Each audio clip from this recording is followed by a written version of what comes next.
Hi, Catherine here from Wise Old Owl Speech and Language Therapy. Today we are going to be talking about visual supports, using them in your setting.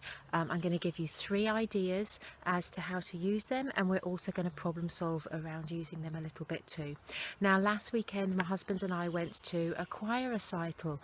We went to see my children singing. And I love my children dearly and I love singing dearly, but I always get a little bit anxious when I go to choir recitals because I never know how long they're going to last for. But luckily when I arrived I got a program and it had a list of all the songs, and that just made me feel better instantly because I could mentally go down the program and tick, and I can see how long we've got. It made me feel better. I think as adults we like to know what's going on, and children like to know what's going on as well, and particularly for children who have speech, language and communication needs, who perhaps don't understand, so maybe children with developmental language disorders, or children on the autistic spectrum, or children who have English as a second language. Sometimes they just don't know what's going on around them because they don't understand what's being said to them, and this is where visual supports can be really helpful. So if you have a child who is quite happily playing with the cars, and then you want them to you want to encourage him to come along for snack, he's not going to want to come because he doesn't know. He thinks that he's never going to get to play with the cars again. So if you can use a visual support, you can show him, no, we're going for snack and you can come back and play with the cars later. If you're taking a child into a quiet room, if you're lucky enough to have a quiet room in your setting, again, sometimes children can play up because they don't know how long they're going to be there. They think you're going to keep them there forever and they want to be outside with their mates. So visual supports can be very helpful. I'm going to give you 3 ways that I use visual supports in my settings that I go into, and very often the reason that I've been asked to come in is because somebody is having issues with the child's behaviour. It's not just that we're going in and willy-nilly saying, oh yeah, just stick visuals in for this child. It's because they're having problems. So the first one is, just as I described before, that transition from first we're going to do this and next we're going to do this. This can be really helpful for those children that perhaps pre-verbal. So I would have a piece of card about this big with 2 squares on it with Velcro on it, and I would say first snack, then cars.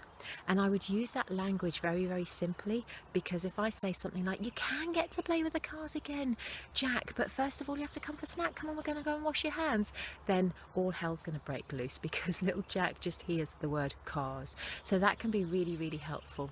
First wash hands, then snack. Or if little Jack wants to go outside and it's -5 and he needs to put a coat on, but he's just heading outside, you can have first coat on, then outside, and that can be really helpful. So that's visual strategy number 1. Visual strategy number 2 is, if you have a child, now I know a lot of settings are very free play and it's all about following the child's lead, which is great for the majority of children, but for one child that perhaps gets stuck playing, lying on the floor, playing with the trains, we perhaps want to encourage him to be doing other activities, and we can do that by forced choice. So we would have 2 pictures and we would say, do you want to play in the sand or play outside? And we're giving him the choice. We're kind of saying, you have to play in the sand or play outside, but you get a choice, and that can often help transition from the one activity that they like to do. And that's tip number 2. And strategy number 3 is, if you have a timetable, that can be very helpful. It can be helpful when you withdraw a child. Now, I highly recommend looking up Teach, T-E-A-C-C-H. It's a strategy used for children on the autistic spectrum, but as I said before, the children that I described before, they would be very good for these too. These are for the children who find it very hard to sit and to participate in adult-led activities. I know we are very child-centred, but at some stage in a child's life they're going to have to move on to being a little bit more adult-directed activities. And I would have a box or a tray on the left hand side of the child. I would have an empty tray on the right hand side of the child.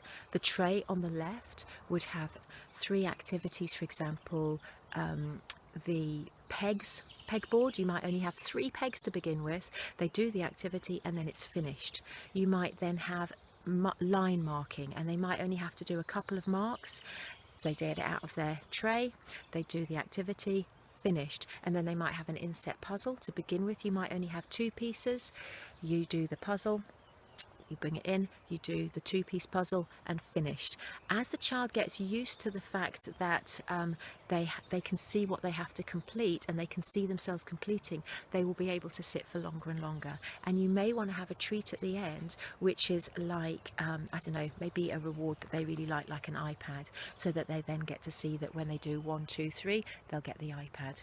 Some of the problems that people talk about is that they might say, oh, I don't have the symbol that I need at the time. And I would say, have a whiteboard, a small whiteboard with a whiteboard marker. And if you suddenly think, oh, I haven't got the symbol for going to the park, you can quickly draw a tree and show them it's time for the park now. So that's something.